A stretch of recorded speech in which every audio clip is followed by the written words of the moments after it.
Então, ele enxerga... e aí, eu ia fazer uma reflexão, mas acho que tem a ver justamente com essa próxima situação.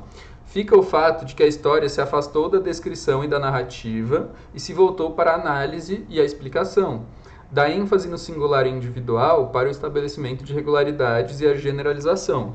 De certo modo, a abordagem tradicional foi virada de cabeça para baixo. Tudo isso constitui progresso? Sim, constitui, de um tipo modesto.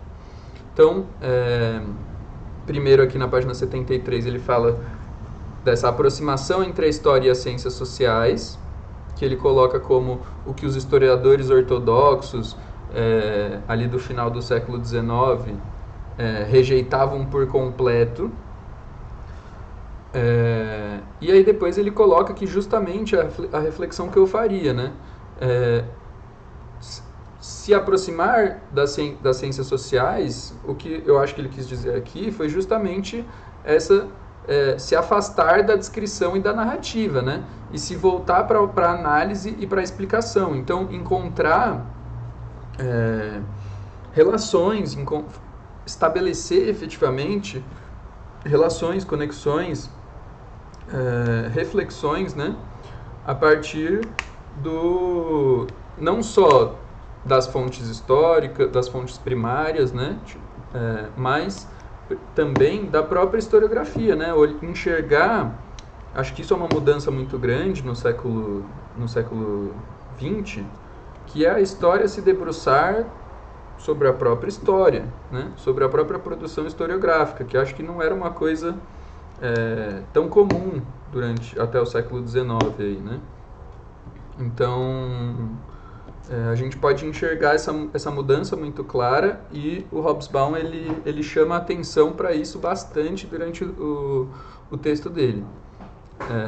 E aí ele faz aqui um porém, né, bastante interessante na página 75. Naturalmente, minha objeção não é quanto aos historiadores tomarem de empréstimo técnicas e ideias de outras ciências sociais e incorporarem a seu próprio trabalho os mais recentes desenvolvimentos dessas ciências, desde que sejam úteis e pertinentes. Aí eu acho que cabe uma reflexão também, porque são questões subjetivas, né? O que é útil e pertinente, né?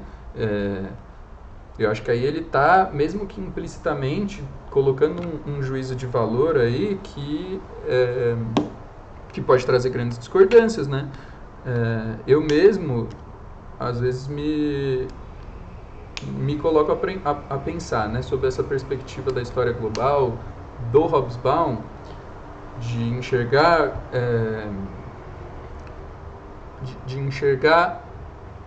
buscar conexões, buscar explicações para as mudanças, tentar enxergar as coisas num contexto global, num contexto maior. Será que não existe uma utilidade na historiografia que ele critica?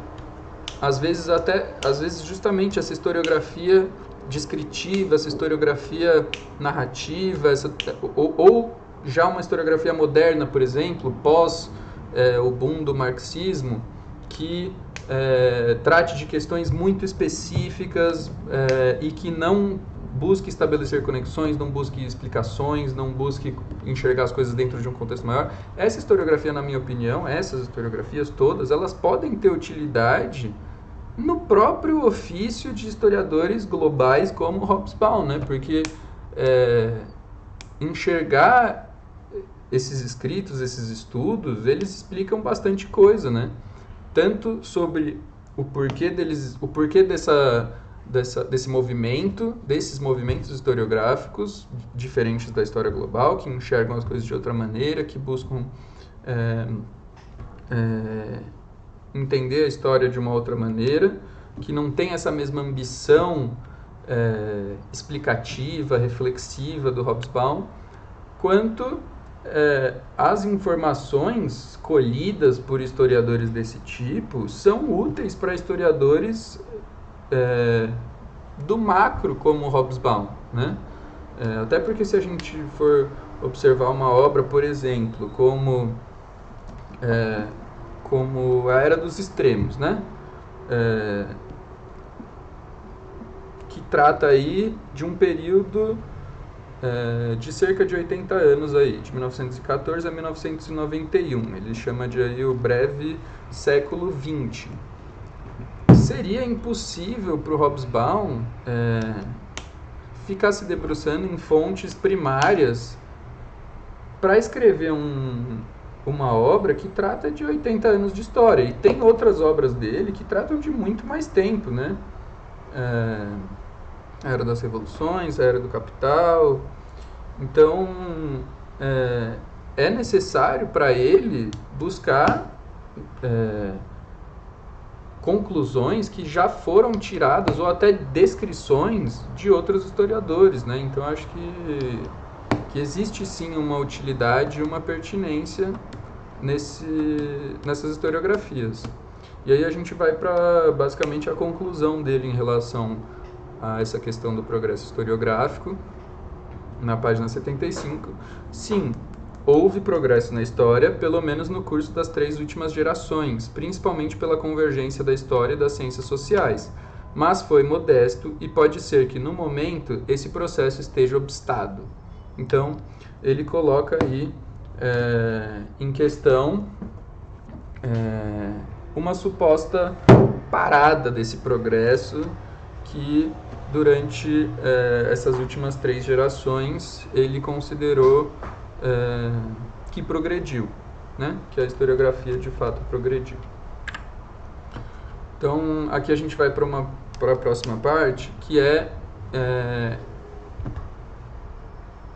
enxergar a mudança como a peça-chave. Essa questão é fundamental na leitura, para mim, do Hobsbawm,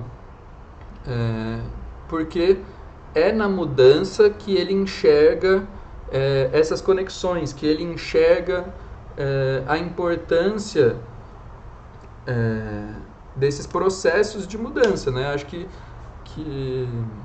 a gente costuma estudar justamente momentos de mudança na história, né? Se a gente for pensar, por exemplo, voltando ao tema que eu mencionei da matéria de História Moderna 2, né? Do meu trabalho sobre o Iluminismo. O Iluminismo foi um momento de mudança, né? Foi um momento de mudança nas ideias, foi um momento de mudança social, foi um momento de mudança econômico, mesmo que social e economicamente exista uma historiografia que questiona efetivamente a amplitude dessas mudanças sociais e econômicas, que dá uma atenção ou uma importância maior às mudanças culturais dentro da Ilustração. Foi um momento justamente de mudança, né? De